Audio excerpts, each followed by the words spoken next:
que nós vivemos. Agora nós vamos ver a identidade que o povo de Israel tinha. Abram lá em Êxodo 19. Glória a Deus.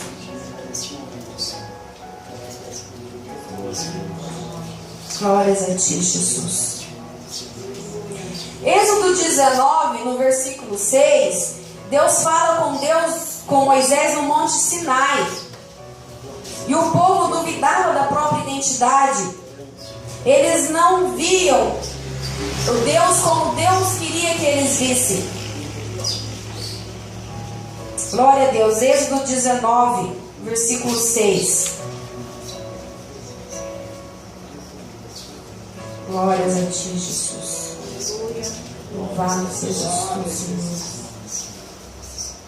Glórias a ti, Jesus. Santo, santo és tu, Jesus. Glórias a ti. Êxodo 19, 6, ele diz assim. Ele fala para Moisés: vós me sereis reino de sacerdotes, a nação santa. São estas palavras que falarás aos filhos de Israel. Glória a Deus. O povo, amados, aqui Deus diz que eles eram reino de sacerdotes, nação santa. No 19:5, voltando um pouquinho ali, ele diz assim: agora, pois, se diligentemente ouvirdes a minha voz e guardardes a minha aliança, então sereis a minha propriedade peculiar dentre todos os povos, porque toda a terra é minha. Vós que me sereis reinos de sacerdote e nação santa. São essas palavras que falarás aos filhos de Israel. A gente já não leu isso?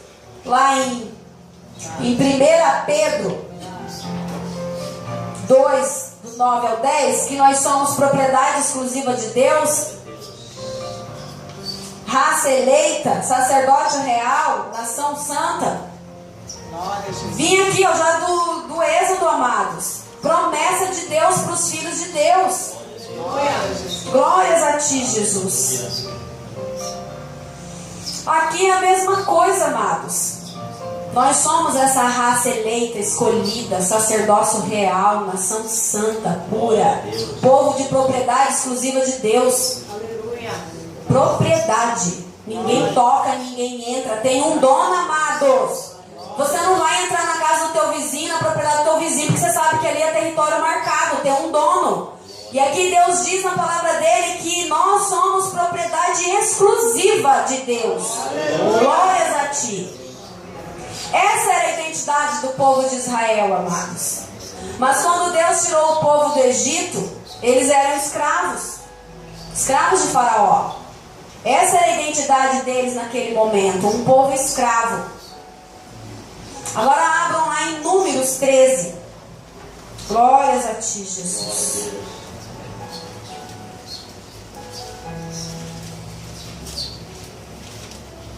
Glórias a ti. O povo de Israel naquela época não assume que Deus era com eles, amado. Eles estavam sem fé para crer, começavam a falar mal de Deus. Eles faltavam fé para aquele povo. Eles estavam ali em submissão ao faraó. Mas eles eram quem? Era uma nação de Deus, uma nação santa, exclusiva de Deus. Em Números 13, no capítulo 17 ao 20, vamos ler. Glórias a ti. 13, 17. Aqui contando um pouco a história, Moisés ele escolhe 12 homens para enviar para espionar uma terra que Deus estava falando que ia dar para eles. E ele escolhe 12 pessoas, 12 homens que eram cabeça. Não foi escolhido qualquer um, amados. Então ele escolhe os cabeças. Números 13, 17 ao 20. E ele diz assim: enviou, pois, Moisés a espiar a terra de Canaã e disse para quem? Para os 12 homens: subi ao Neguebe e penetrai nas montanhas. Ele dá uma missão para esses 12 homens, para esses espião. Qual é a missão? Está aqui no versículo 18. Vede a terra, qual que tal é, e o povo que nela habita, se é forte ou fraco, se é pouco ou muitos. 19. E qual é a terra que ele habita, se é má ou boa? O que tais são as cidades que habita, se é em arraiais ou se em fortalezas? Também qual é a terra, se é fértil ou estéril, se nela há matas ou não? Tem de ânimo, porque eles tinham que percorrer muito. Deus estava mostrando uma terra prometida. Tem de ânimo e trazei do fruto da terra. Eram aqueles dias o dia das primícias das uvas. Glória a Deus. Então Deus escolhe Moisés escolhe, né, por intermédio de Deus, né, por ordenança de Deus, 12 pessoas, 12 cabeças das tribos. E esses homens, amados, a história conta aqui que eles levam 40 dias para trazer a informação de volta. Então, se a gente vê ali em Números 13 ainda, um pouquinho para frente, no versículo 25, ele diz assim: ao cabo de 40 dias voltaram a espiar a terra. Então eles voltaram para Moisés. Agora vamos lá para o versículo 27. O que esses homens relataram a Moisés? Então eles ficaram 40 dias espionando a terra. Esse era o povo que Deus resgatou lá do Egito. Eles relataram assim: relataram a Moisés e disseram: fomos à terra que nos enviaste, verdadeiramente mana leite e mel, este é o fruto dela. O povo, porém, que habita nessa terra é poderoso, e as cidades muito grandes e fortificadas. Também vimos ali os filhos de Anak.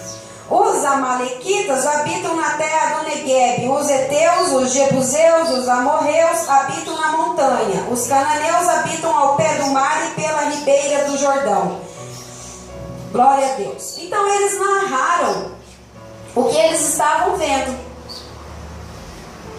E eles começam a falar que a terra é boa, a terra é fértil, é próspera, é grande, a cidade é grande, mas tem gigante, tem fortaleza. Eles começaram, amados, a olhar para o problema. Se diminuíram diante daquela circunstância, dizendo: eles são grandes, mas nós somos pequenos. Tem fortaleza, mas nós não temos força, somos fracos. Eles viram a realidade e estavam sem fé, se sentindo incapazes de possuir a terra prometida. E aí Caleb era um dos 12. Se você ler ali no 13, ele diz ali no 4, a partir do 4, que ele escolheu Suma, Safate, Caleb, Gigeal, Oséias, Palti, Gadiel, Gadi, Amiel, Setur, Gabi, Jeriel e Josué. Então o Caleb aqui, no 30, ele foi um dos 12.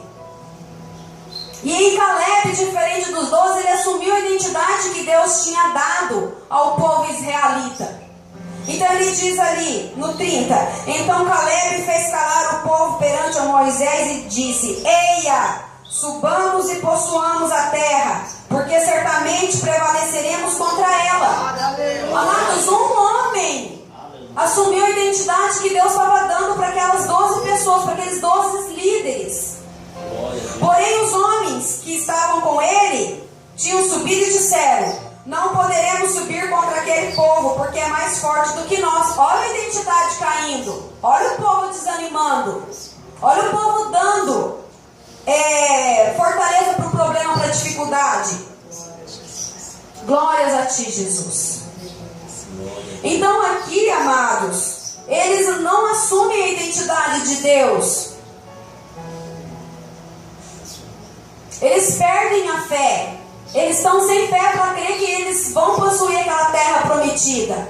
E aqui no 32, continuando: e diante dos filhos de Israel infamaram a terra que havia espiado, dizendo: a terra pelo meio da qual passamos a espiar é a terra que devora os seus moradores, e todo o povo que vimos nela são homens de grande estatura. Também vimos ali gigantes, os filhos de Anak são descendentes de gigantes, e éramos aos nossos próprios olhos como gafanhotos, e assim também éramos aos seus olhos. Olha eles se diminuindo diante do problema.